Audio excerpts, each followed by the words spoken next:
तो दोस्तों निबंध एक ऐसा टॉपिक है जो चाहे किसी भी वर्ष का एग्जाम हो आपको पूरे का पूरे 10 अंक दे के जाता है हिंदी में, ठीक है ना। तो कल जो आपका एग्जाम होने वाला है वह नन हिंदी का ही होने वाला है, हिंदी हो या नन हिंदी हो, निबंध जो है वह 10 नंबर का रहता ही है। तो जितने भी बच्चे कल निबंध तो दोस्तों निबंध एक ऐसा टॉपिक है जो आपको हर एक वर्ष के एग्जाम में पूरे का पूरे 10 अंक देके जाता है, चाहे वह नन हिंदी का एग्जाम हो या फिर हिंदी का हो या फिर मैथिली का हो। तो कल जो आप लोगों का एग्जाम होने वाला है वह एग्जाम होने वाला है नन हिंदी का। तो उसी के लिए आपको हम जो दो मोस्ट वीवीआई इंपॉर्टेंट निबंध है वह बताने वाले हैं, जिसमें से सबसे पहला जो है वह है बाढ़, यानी कि बिहार में बाढ़, और दूसरा आपको हम बताने वाले हैं पुस्तकालय पे। साथ ही साथ आपको हम यह भी बताएंगे कि निबंध कैसे लिखना है। ऐसा ना हो कि कहीं आप कुछ भी लिख देंगे, कैसे भी लिख देंगे।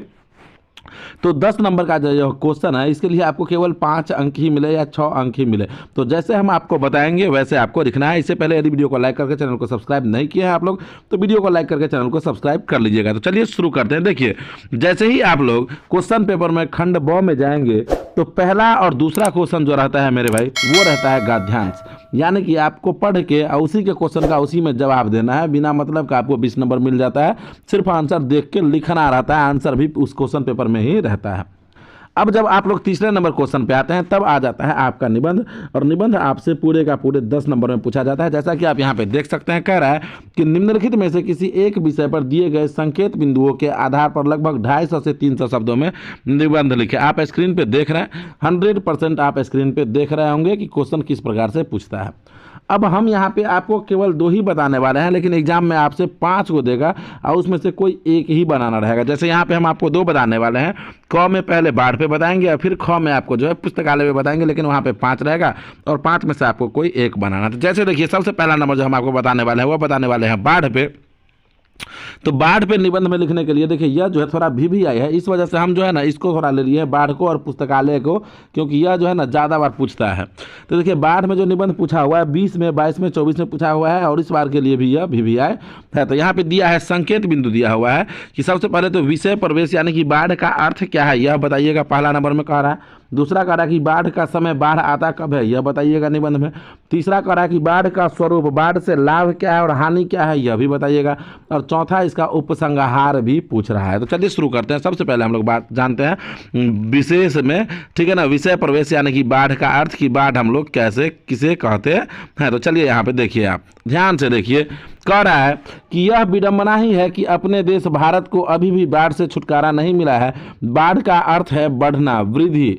यूँ तो किसी भी चीज़ की अत्यधिक वृद्धि दुखदायी होती है, लेकिन जल का बढ़ना सबसे त्रासद होता है। कह रहा है खुशहाली के पल में बदहाली में बदल जाती है, सब कुछ उलट पुलट हो जाता है, यही है बाढ़ और उसकी लीला। तो बाढ़ का अर्थ क्या होता है? तो बाढ़ का अर्थ होता है बढ़ना। कह रहा है कि वैसे तो किसी भी चीज़ का बढ़ना जो है ना अच्छा नहीं होता है, लेकिन जब जल बढ़ जाए तब तो ज़िंदगी जो है ना और ख़राब हो जाता है, क्योंकि यह जो है ना पूरे जो है खुशहाल वाला जिंदगी को बदहाल में बदल देता है। आगे देखिए, आगे बोला था आपको कि बाढ़ का समय क्या है उस पे लिखिए। तो इसमें हम आपको बाढ़ का समय भी बताएंगे कि बाढ़ आता कब है।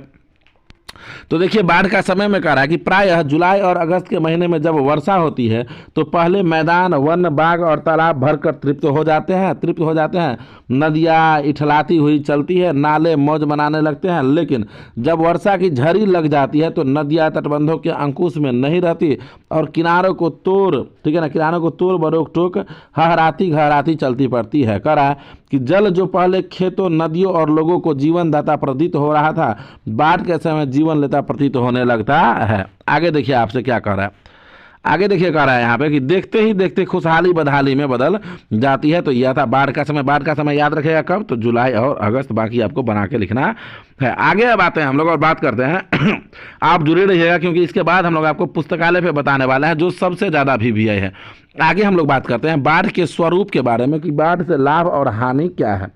तो देखिए कह रहा है कि बाढ़ आधुनिक युग का सबसे बड़ा अभिशाप है।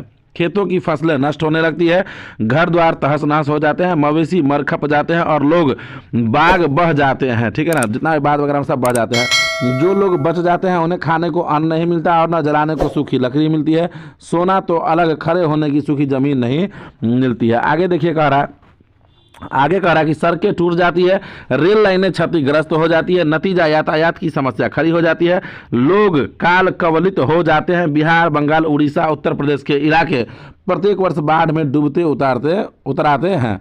बाढ़ का दूसरा पहलू कह रहा है बाढ़ आने पर नई मिट्टी उसके साथ बहकर आती है, जिससे जमीन उपजाऊ हो जाती है, लेकिन इसकी तुलना में तबाही अधिक होती है। आगे कह रहा है यहाँ पे देखिए, यहाँ कह रहा है कि बाढ़ के बाद महामारियां अपना तांडव अलग करती है। तो ये है इसका स्वरूप, बाढ़ का स्वरूप। आगे है कि इससे उपसंहार क्या है।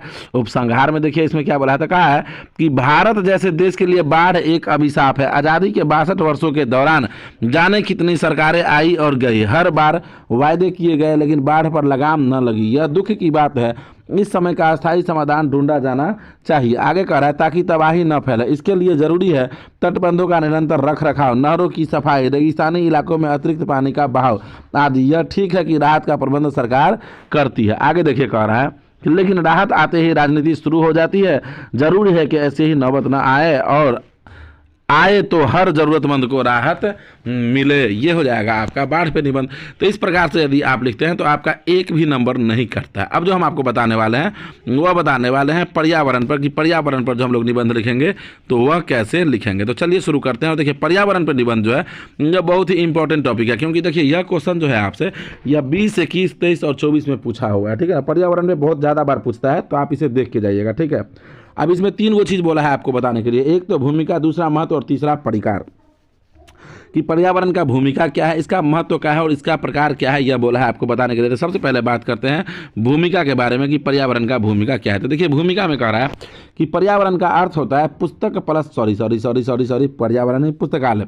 पुस्तकालय का अर्थ होता है पुस्तक प्लस आलय, अर्थात पुस्तकें रखने, ठीक है ना, पुस्तकें रखने, वह का स्थान। कह रहा कि पुस्तक रखने का स्थान, यहाँ पे सही कर लीजिए आप इसको, अर्थात पुस्तक रखने का स्थान। ठीक है ना, यहाँ सही कीजिएगा। पुस्तकालय मौन अध्ययन का स्थान है जहाँ हम बैठकर ज्ञान अर्जन करते हैं। कह रहा है कि पुस्तकालय का अर्थ होता है पुस्तक प्लस आलय, अर्थात पुस्तकें रखने का स्थान। आगे कह रहा है कि पुस्तकालय जो है वह मौन अध्ययन का स्थान है जहाँ हम सब बैठकर जो है ज्ञान अर्जन करते हैं। आगे देखिए इसका महत्व क्या कह रहा है। तो कह रहा है कि पुस्तकालय के अनेक लाभ हैं। सभी पुस्तकों को खरीदना हर किसी के लिए संभव नहीं है, इसके लिए लोग पुस्तकालय का सहारा लेते हैं। इन पुस्तकालय से निर्धन व्यक्ति भी लाभ उठा सकता है। पुस्तकालय से हम अपनी रुचि के अनुसार विभिन्न पुस्तकें प्राप्त कर अपना ज्ञान अर्जन कर सकते हैं। देखिए पुस्तकालय वह चीज़ होता है जिससे आपको पुस्तक खरीदना नहीं पड़ता है, बल्कि आप वहाँ जाके पुस्तक लेकर पढ़ सकते हैं, फिर जाके जो है आप वहीं पर रख दीजिए, तो पैसा इसके लिए आपको नहीं लगता है। आगे आ जाइए, और आगे बोला है आपको पुस्तकालय के प्रकार के बारे में बताने के लिए। तो देखिए पुस्तकालय के प्रकार का बात करें तो कह रहा है कि पुस्तकालय जो है वो भिन्न भिन्न प्रकार के हो सकते हैं। कई विद्या प्रेमी अपने उपयोग के लिए अपने घर पर ही पुस्तकालय की स्थापना कर लेते हैं। ऐसे पुस्तकालय व्यक्तिगत पुस्तकालय कहलाते हैं। सार्वजनिक उपयोगिता की दृष्टि से इनका महत्व कम होता है। आगे कह रहा है कि दूसरे प्रकार के पुस्तकालय जो है स्कूल और कॉलेज में होते हैं। आगे देखिए कह रहा है कि इनमें बहुत, आगे कह रहा है कि इनमें जो है बहुत, ठीक है ना, उन पुस्तकों का संग्रह होता है जो पाठ्य विषयों से संबंधित होती है। सार्वजनिक उपयोगों में इस प्रकार के पुस्तकालय भी नहीं आते। इनका उपयोग जो है छात्र और अध्यापक ही करते हैं, परंतु ज्ञान अर्जन शिक्षा की पूर्णता में इनका सार्वमानिक महत्व। आगे कह रहा है कि इनके बिना विद्यालय की कल्पना भी नहीं की जा सकती है। ये हो गया पहला प्रकार, निजी पुस्तकालय जो लोग घर में बना लेता है। दूसरा स्कूल कॉलेज में जो बनता है सार्वजनिक, यह मूल रूप से जो है शिक्षक और विद्यार्थी के लिए यूज में आता है। और तीसरा जो प्रकार कर रहा है वह कह रहा है आपको, तीसरे प्रकार के पुस्तकालय जो है राष्ट्रीय पुस्तकालय कहलाते हैं। आर्थिक दृष्टि से संपन्न होने के कारण इन पुस्तकालयों में देश विदेश में छपी भाषाओं और विषयों की पुस्तकों का विशाल संग्रह होता है। आगे कह रहा है कि उपयोग भी बड़े बड़े, इनका उपयोग भी बड़े बड़े विद्वान द्वारा होता है। आगे कह रहा है कि चौथे प्रकार के पुस्तकालय संचालन सार्वजनिक संस्थाओं के द्वारा होता है। अब पुस्तकालय से लाभ क्या होता है और इसका उपसंहार क्या है, यह भी हम जान लेते हैं। तो पुस्तकालय से लाभ में कह रहा है पुस्तक न खरीद सकने